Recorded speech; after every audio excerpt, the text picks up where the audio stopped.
నల్గొండ జిల్లా ఫేక్ రిపోర్టర్ల గుట్టురట్టయింది. Social media, YouTube channels, digital పత్రిక ముసుగులో అక్రమ వసూళ్లకు పాల్పడుతున్న నకిలీ రిపోర్టర్ల ఆగడాలు వెలుగులోకి వచ్చాయి.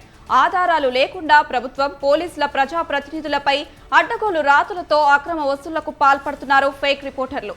బ్లాక్మెయిల్ బాధితులు నల్గొండ ఎస్పీ శరత్ చంద్ర పవార్ కు ఫిర్యాదు చేయడంతో ఘటన వెలుగులోకి వచ్చింది.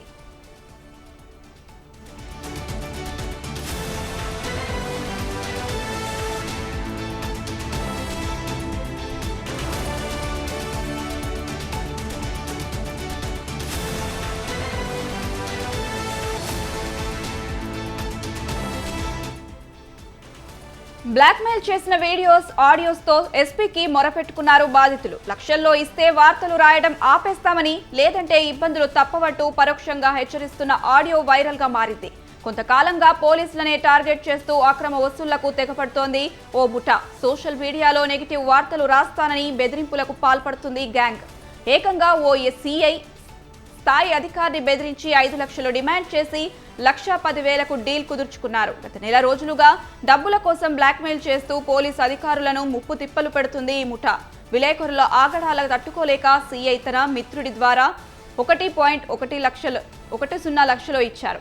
అయినా మరో 4 లక్షలు ఇవ్వాలంటూ సిఐ కుటుంబానికి టార్చర్ పెట్టగా విలేకరుల ఆగడాలు తట్టుకోలేక ఆత్మహత్యకు సిద్ధపడింది సిఐ కుటుంబం.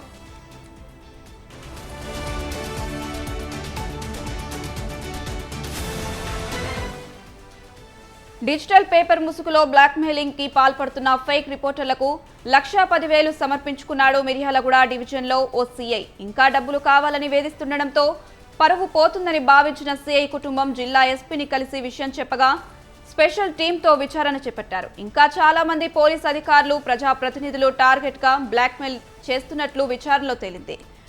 బాధితుల ఫిర్యాదు మేరకు బ్లాక్మెయిల్ కి పాల్పడ్డ ఫేక్ రిపోర్టర్లపై కేసు నమోదు చేశారు మిర్యాలగూడ రూరల్ పోలీసులు. సార్ మాట్లాడినా, ఇప్పుడు నేను మన Raghu sir plus Anand sir conference లో మాట్లాడినాం. మాట్లాడితే ఇక రఘు సార్కి చెప్పిన ఇదే మాట, అంతంటే కష్టం ఉంటుంది సార్ ఇప్పట్లా అని చెప్పిన నేను కూడా. ఇక రఘు సార్ కూడా సర్లే అని మన ఆనంద్ సార్కి చెప్పిండు ఏమనంటే, సార్ ఇక సరే మనం మాత్రం ఇప్పుడు రాసుకుంటూ పోతే మనకు మాత్రం ఏమొస్తుంది సార్ కానీ కొంచెం కన్ఫ్యూజ్ చేసిండు సార్ ఆ సార్ని బాగానే. మనకు మాత్రం రాసుకుంటూ పోతే మనం ఏమొస్తుంది సార్, మనకు కూడా ఫ్యూచర్ లో కూడా ఏదైనా అవసరం ఉన్నా మనకు కూడా యూజ్ చేసుకోవచ్చు. అందులో ఒకటి మనకు ఉగాదికి ఒక ఛానల్, మన ఛానల్ ఓపెన్ అవుతుంది సార్ ఒకటి ఎలక్ట్రానిక్, ఇదే ఛానల్. సో ఓపెన్ అవుతుంది సార్, దానికి కూడా ఫండ్ లాగా టీవీ ఛానల్ ఉపయోగపడుతుంది కదా సార్. మరి అట్లా కాకుండా ఇట్లా ఎందుకు సార్ మరి అవసరమా అన్నట్టుగా సార్ బాగా మాట్లాడండి రఘు సార్. ఆనంద్ సార్ని మంచి కన్విన్స్ చేసిండు సరే కానీ అన్నట్టుగా మంచి చెప్పుకొచ్చింది సార్. అంటే సార్ గురించి కూడా నేను చాలా విన్నా సార్, మరి మంచోడే అన్నట్టుగా చెప్పుకొస్తుండ్రు రఘు సార్.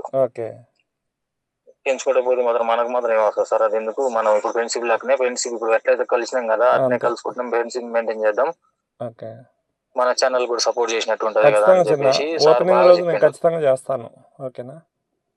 అదే చెప్పిండు.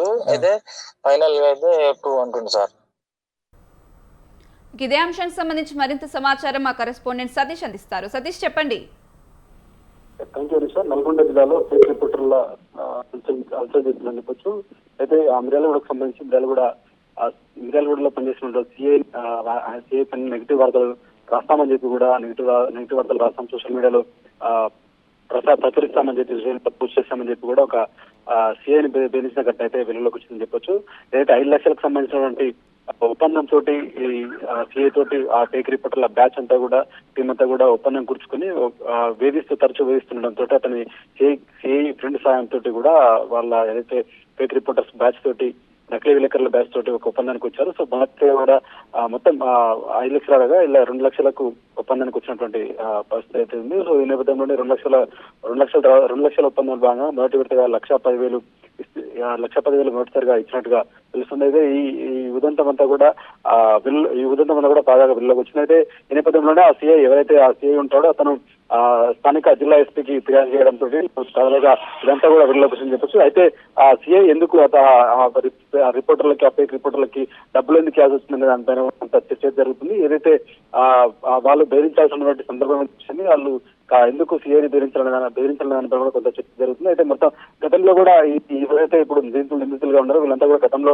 వీళ్ళపైన పలు పోలీస్ స్టేషన్ లో పలు కేసులు ఉన్నట్టుగా కూడా తెలుస్తుంది. అయితే ఎవరైతే వీళ్ళ టీం సంబంధించినటువంటి ఆ టీమ్ లో వాళ్ళు ఉన్న వాళ్ళపైన కూడా గతంలో ఏదైతే కూడా పోలీసులు చెప్తున్నటువంటి పరిస్థితి అయితే ఉంది. సో అయితే గతంలో చాలా రోజుల నుంచి కూడా సీఐకి సంబంధించి బెదిరింపులకు పాల్పడుతున్నటువంటి సంఘటన నేపథ్యంలో తరచు కాన్సెప్ట్ చేస్తున్నారని చెప్పి కూడా ప్రచారం అయితే కనిపిస్తోంది. సో అయితే ఈ నేపథ్యంలోనే ఒకనొక సందర్భంలో కూడా ఎవరైతే సీఐ కావచ్చు ఆ సీఐకి సంబంధించిన కుటుంబ సభ్యులు కూడా ఆత్మహత్య ప్రయత్నానికంటే ఒత్తిడి తట్టుకోలేక వెళ్ళించడం టార్చర్ తట్టుకోలేక ఆత్మహత్య ప్రయాణం కూడా పట్టినట్టు కూడా చర్చ అయితే వెళ్తుందని చెప్పి చెప్పుకోవచ్చు.